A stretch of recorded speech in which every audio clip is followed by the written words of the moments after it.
नमस्कार. The scholar maths route या YouTube चॅनलमध्ये आपले सहर्ष स्वागत आहे. शिष्यवृत्ती परीक्षा अर्थात स्कॉलरशिप इयत्ता चौथीच्या मुलांसाठी आपण हा व्हिडिओ बनवत आहोत.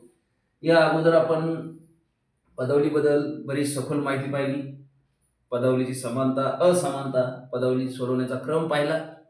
बघूया आपण आता याच्यामध्ये नमुना प्रश्न की पदावलीवर स्कॉलरशिपच्या परीक्षेमध्ये कोणत्या प्रकारे प्रश्न विचारले जातात आणि आपण ते कसे सोडवायचे. या ठिकाणी 2 नमुना प्रश्न घेतलेले आहेत आणि ते दोन्ही नमुना प्रश्न आपण सोडवून पाहणार आहोत. पहिला प्रश्न बघा, पुढील पदावलीच्या जोड्यांमधील चौकटीमध्ये अशी संख्या लिहा की त्यामुळे दिलेले विधान सत्य होईल. विधान कोणतं आहे? 66 divided by 6 equal to 4 plus dash per box, म्हणजे 66 भागिले 6 बरोबर 4 अधिक रिकामी झाला. म्हणजे इथे काय येईल जेणेकरून या दोन्ही पदावली समान होतील, त्यांची किंमत समान होईल. पर्याय दिलेला आहे बघा. पहिला पर्याय आहे 4, दुसरा पर्याय आहे 7, तिसरा पर्याय आहे 6 आणि चौथा पर्याय आहे 5.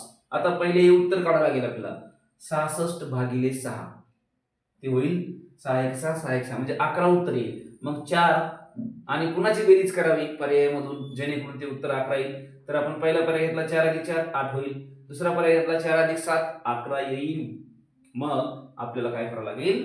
दुसरा पर्याय म्हणजे 7 या ठिकाणी लिहावं लागेल किंवा त्या पदावलीचं उत्तर 7 असेल. या ठिकाणी आपल्याला 7 लिहावं लागेल. म्हणजेच 4 अधिक 7 11 होतात. हे 11 इक्वल टू 11 दोन्ही पदावल्या इक्वल होतात. दिलेले विधान सत्य होते. आपलं उत्तर बरोबर. दुसरा पर्याय, पदावल्यांच्या जोडीतील चौकटीत कोणती संख्या लिहावी म्हणजे दिलेली तुलना योग्य होईल. या ठिकाणी तुलना कशी केलेली बघा. 8 into 12 is less than 70 by box or 70 plus box. बघा 8 into 12 is less than 70 plus box. आता या बॉक्स मध्ये कोणती संख्या लिहावी पर्यायामधून जेणेकरून या पहिल्या पदावलीच्या किमतीपेक्षा तिची किंमत मोठी येईल, ग्रेटर होईल. तर आपण एक एक पर्याय बघा. पहिले हे उत्तर काढावं लागलं आपल्याला. 12 8 96. 12 8 किती होता? 96 96 होता.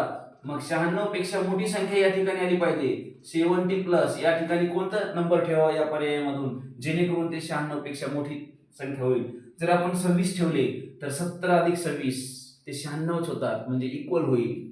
दुसरा पर्याय बघा, 24 जर ठेवले तर ते लहान होतात, 94 होईल, म्हणजे 96 पेक्षा लहान होईल. ते 96 पेक्षा आपल्याला मोठी संख्या लागेल. म्हणून या ठिकाणी 27 जर आपण ठेवले तर 70 प्लस 27 70 अधिक 27 ते 97 होतात आणि 96 पेक्षा जास्त होतात. विधान देखील सत्य होते. म्हणून या ठिकाणी आपलं उत्तर 3 नंबरच्या पर्याय येते. आपण 3 नंबरच्या पर्यायाला गोल करणार आहोत. अशा प्रकारे आपणास पदावलीवर नमुना प्रश्न येतात. असेच नमुना प्रश्न पाहण्यासाठी आमच्या व्हिडिओला लाईक करा, शेअर करा, चॅनलला सबस्क्राईब करा. भेटूया पुढील नमुना प्रश्नामध्ये. तोपर्यंत नमस्कार.